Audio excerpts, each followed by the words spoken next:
Allez, on va passer à la revue de presse à présent avec Hélène Frade. Bonjour Hélène. Eric. Revue de presse française, d'abord les journaux français. Donc avec ce crash aérien au-dessus de la mer Noire d'un avion militaire russe et aucun des 92 passagers n'a survécu. D'après Libération, l'avion a disparu des écrans radar après une escale technique à Sotchi, la ville des JO d'hiver 2014, alors qu'il se rendait sur une base aérienne russe au sud-est de Latakia en Syrie. C'est là, devant des soldats, que devaient se produire 64 membres des de l'armée russe, l'avion transportait également plusieurs journalistes et militaires. Libé indique que les boîtes noires de l'avion n'ont pas encore été retrouvées et que l'avion qui s'est écrasé en mer, un Tupolev 154, avait été mis en service il y a 33 ans, que c'est une réplique du Boeing 727 conçu durant la guerre froide comme une réponse à l'appareil américain. Il ne vole quasiment plus dans sa version passager, selon Libé, qui rappelle que le Tupolev 154 a déjà été impliqué dans plusieurs accidents, comme celui du 10 avril 2010, dans lequel le chef de l'État et plusieurs responsables polonais avaient trouvé la mort dans l'ouest de la Russie. Voilà, à lire dans Libération. Donc, et ce matin, le ministre des Russes des Transports affirme que ce serait a priori une défaillance technique ou un problème de pilotage qui serait à l'origine de cet accident. Ce drame vient en tout cas endeuiller une année par ailleurs plutôt faste pour le Kremlin. Les Échos racontent comment Vladimir Poutine finit cette année sur les chapeaux de roue après être parvenu à imposer sa mainmise sur la Syrie, avoir œuvré pour un accord sur la baisse mondiale de la production de pétrole, pour un rapprochement diplomatique et économique avec le Japon et pour un renforcement des liens avec la Turquie. Le président russe aurait aussi bon espoir de parvenir à l'allègement des sanctions économiques contre son pays, notamment grâce à la victoire de Donald Trump aux États-Unis, dont il s'est ouvertement félicité vendredi lors de sa conférence de presse annuelle, raillant les accusations sur les manipulations russes et saluant Trump, un homme brillant et plein de talent, je le cite. Balayé d'un revers de main par Vladimir Poutine, les soupçons de piratage informatique téléguidés par le Kremlin inquiètent pourtant jusqu'en France, d'après La Croix, qui rapporte que l'Agence nationale de sécurité des systèmes d'information vient de lancer une mise en garde auprès des partis politiques pour qu'ils protègent leur correspondance interne et leurs fichiers. Si cette agence refuse de dire qui se trouve selon elle derrière les tentatives de pénétration recensées ces derniers mois, d'autres, en revanche, sont plus clairs, comme la chercheuse Christine Dugouin-Clément, qui met en garde contre la stratégie russe qui vise, selon elle, à accroître le coefficient d'incertitude dans la tête des citoyens.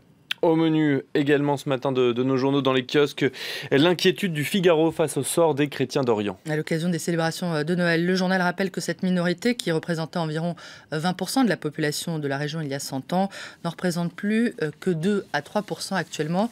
Les chrétiens d'Orient, on le sait, sont les cibles de persécution et ils ont pris la route de l'exode.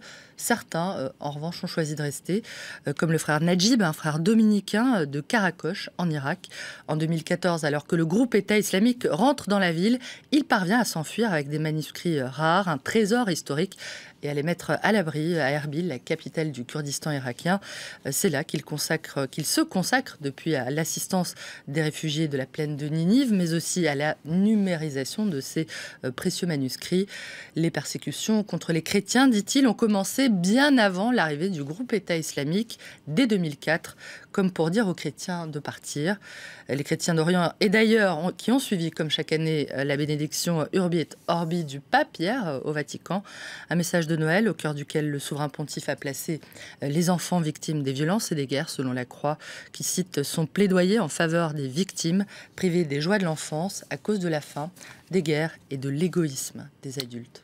Et on va continuer au Proche-Orient avec le journal Libération qui revient sur la mort ces dernières semaines de plusieurs djihadistes français ou francophones en Syrie et en Irak. Le journal se demande comment la France parvient à atteindre ses objectifs et si elle pratique une politique d'assassinat ciblé. Si tel est le cas, la pratique est-elle légale, s'interroge Libé, qui évoque ce paradoxe du droit international. S'il est légitime de tuer des soldats ennemis, quelle que soit leur dangerosité, il est en revanche répréhensible d'abattre un meurtrier individuellement désigné quand il est l'objet d'une procédure pénale qui prescrit son arrestation et sa traduction devant un tribunal, je cite. Allez, un mot pour terminer évidemment de l'information de cette matinée, la disparition de George Michael qui s'est donc éteint hier à Londres et à 53 ans. Le Monde rappelle que le chanteur Georgios Kyriakos Panayotou, de son vrai nom, avait débuté sa carrière au début des années 80 avec le groupe Wham et vendu plus de 100 millions de disques dans le monde, dont 20 millions de son premier album solo, Faith, en 1987. De la foi, il lui en a sans doute fallu pas mal, Pierrick, pour accomplir l'exploit qu'il vient de réaliser. Je parle bien sûr du marin breton Thomas Coville, qui a pulvérisé hier le record de Tour du monde à la voile en solitaire, accompli en 49 jours. Qu'avons-nous fait, nous, de ces 49 derniers jours? Nous, on a vécu notre vie. Thomas Coville, lui, a vécu une vie tout entière, s'enthousiasme le Parisien.